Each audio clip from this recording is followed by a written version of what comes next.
Hello everyone, I'm Pranjal Chatterjee, and this is the second video in my series explaining AIME problems.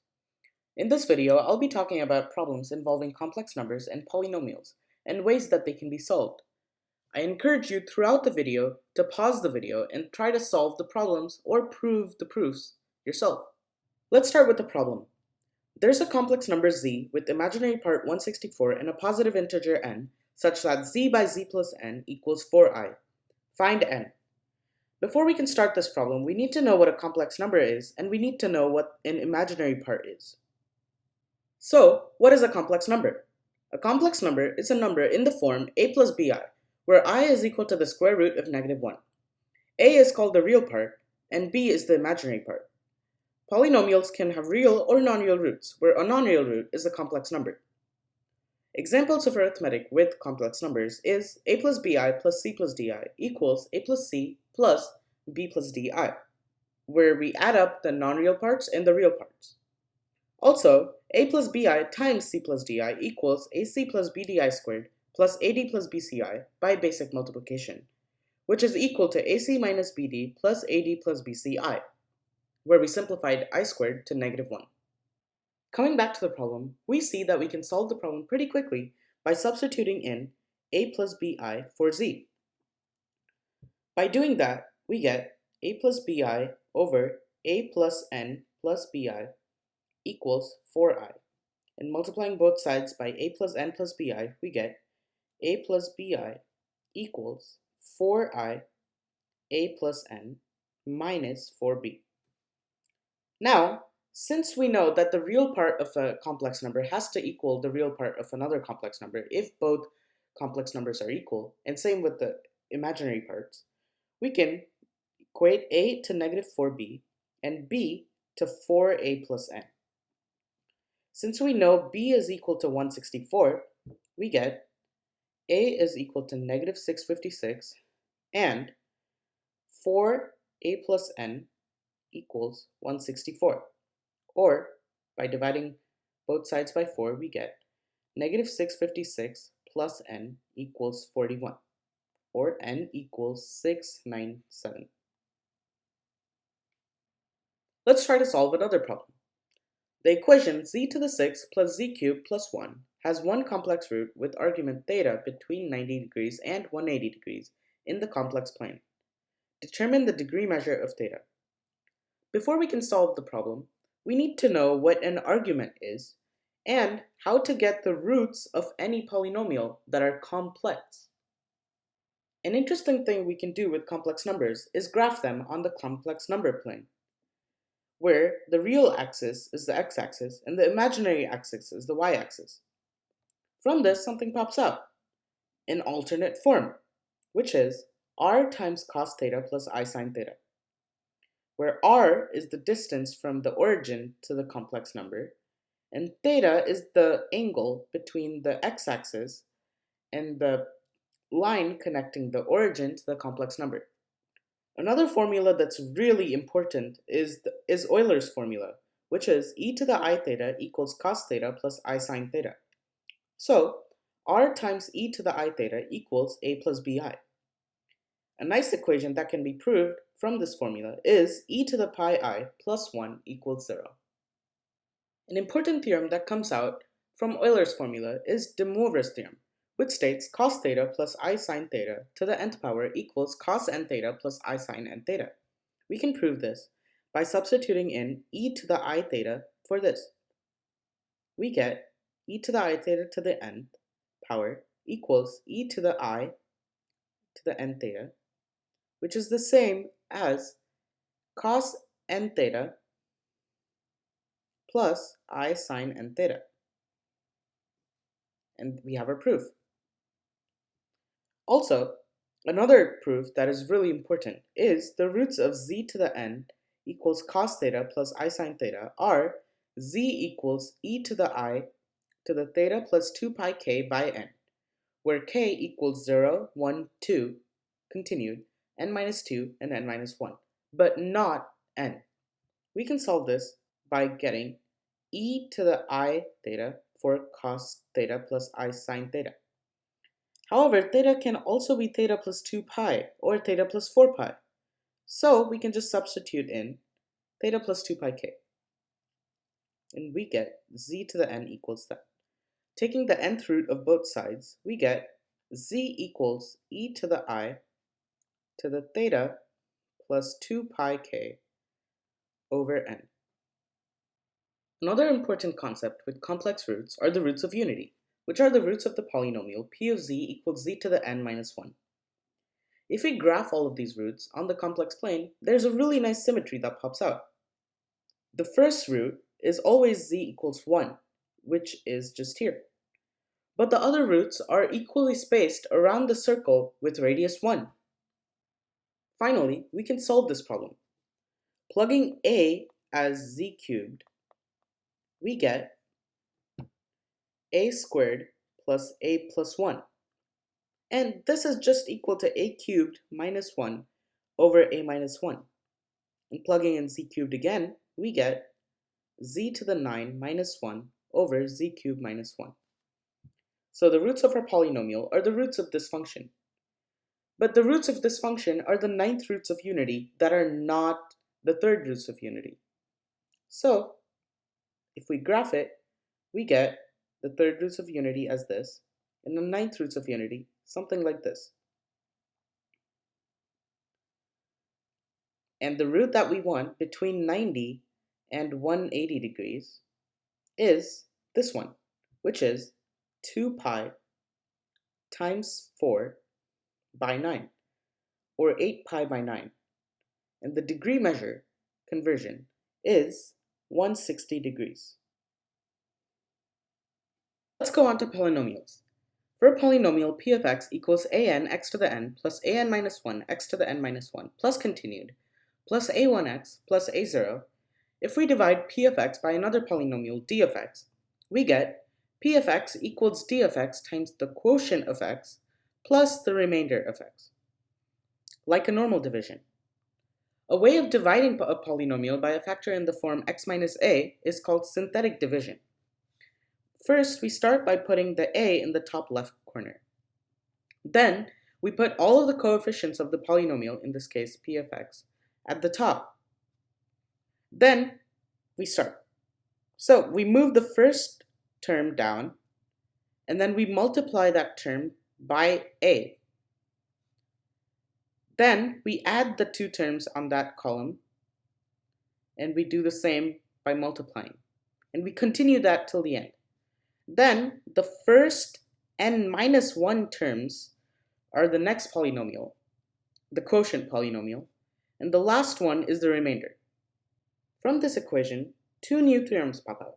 The first one is called the remainder theorem, which states p of b equals r of b. We can get that by plugging in x minus b for d of x. If we do that, we get p of x equals x minus b times q of x plus r of x.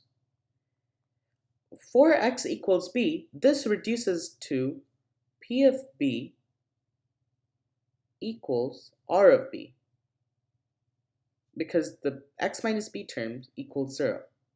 The factor theorem is a special case of the remainder theorem. It states that x equals b is a factor of p of x if and only if p of b equals 0. We can prove this by plugging in r of b equals 0, since that is a required case for this. So that means that p of x equals x minus b times q of x. And that just means that x minus b divides p of x. So x minus b is a factor. Here's a problem in which we can use these properties. Suppose that the sum of the squares of two complex numbers x and y is 7, and the sum of the cubes is 10. What is the largest real value that x plus y can have? You may think that we can plug in a plus bi for x and y. However, that leads to too many variables, and that's just really annoying. So let's try to find a smarter way. X squared plus y squared equals 7, and x cubed plus y cubed equals 10.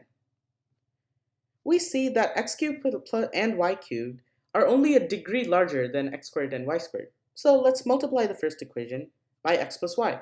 We get 7 times x plus y equals x cubed plus y cubed plus xy times x plus y. If we get a variable for x plus y as s and xy as p, then this is our equation. 7s equals 10 plus sp. We also have another equation where x squared plus y squared is equal to x plus y squared minus 2xy, which is equal to s squared minus 2p, which is also equal to 7. Finding p, we get p equals s squared minus 7 over 2. And plugging that into this, we get 7s equals 10 plus s cubed minus 7s over 2. Now, after clearing some space here, we can simplify this equation by getting s cubed minus 7s plus 20 equals 14s, or s cubed minus 21s plus 20 equals 0. We can use the remainder theorem here, or the factor theorem, and plug in 1 for s. Seeing that that equals 0, we know that s minus 1 is a factor. So let's use synthetic division. We get 1, 0, negative 21, and 20. And doing the synthetic division, we get x squared minus plus x minus 20 times x minus 1 equals 0. And x squared plus x minus 20 is just equal to x plus 5 times x minus 4 times x minus 1, which is equal to 0. And the largest value of x from these three values is just x equals 4. So that's our answer. Here's another problem involving polynomials. Find the sum of the roots of the equation x to the 2001 power plus half minus x to the 2001 power equals 0, given that there are no multiple roots. This looks like a really long problem, but maybe we can make it a little easier. This is where Vieta's formulas come in. Vieta's formulas state that for a polynomial p of x with roots ri, where I equals 1, 2, 3 continued n, these formulas are true. an minus 1 equals negative an times the sum of the roots. An minus 2 equals an times the sum of the products of the pairs of roots, continued all the way to a0 equals negative 1 to the nth power times an times the product of the roots. This is going to be really helpful in our situation in that problem. Coming back to the problem, we see that we can solve it pretty quickly. All we have to do is find the leading coefficient and the coefficient of the term after that. However, we have to be careful, because the leading coefficient will not be with the term of degree 2001, since this has a term with negative x 2001 power.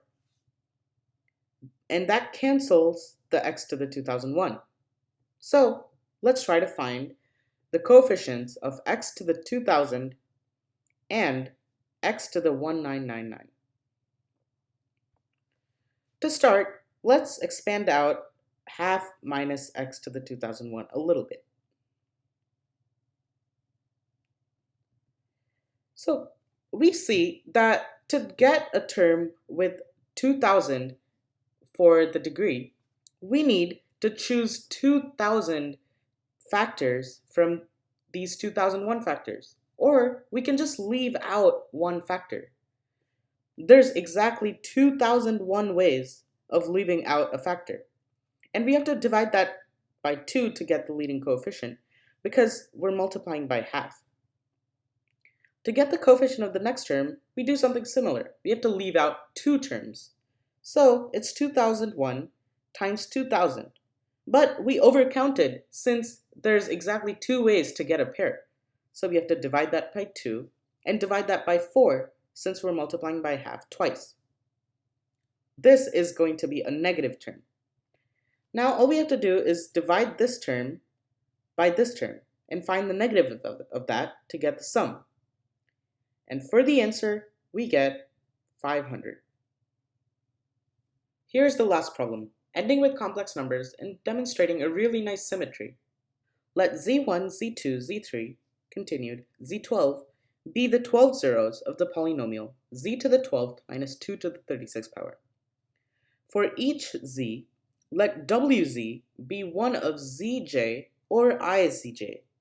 Then the maximum possible value of the real part of the sum of all the w's can be written as m plus square root of n, where m and n are positive integers. Find m plus n. We can start by graphing all of the 12 zeros.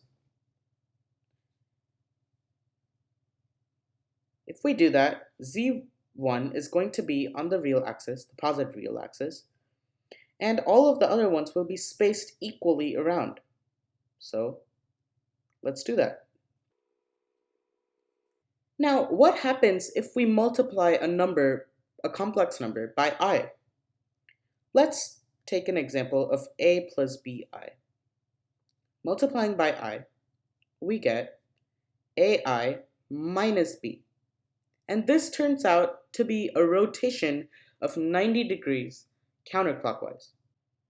So all we have to do is multiply some of these numbers by I to get the maximum real part. And we can do that by shifting some of these numbers 90 degrees counterclockwise. So we have to maximize the positive values and make some negative values positive while reducing the overall positive negative values. We can do that after some experimentation by moving these points 90 degrees counterclockwise. All of these points are exactly 8 units from the origin. So the real parts of the points will be 8, 4 root 3, 4, 0, negative 4, and 4 root 3. Since we're shifting all of the other points 90 degrees counterclockwise, this one goes here, so it's going to be negative 4. This goes to 0. This goes positive to 4. This one goes to 4 root 3. And this goes all the way to 8. And this 4 goes to 4 root 3. Adding up all the numbers, we get 16 plus 16 root 3.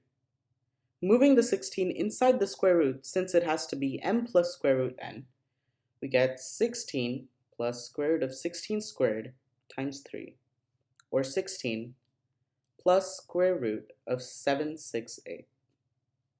Now all we have to do is add 768 plus 16. And that is 784, which is our answer. Thank you for listening. Please like and subscribe and click the bell icon for more updates.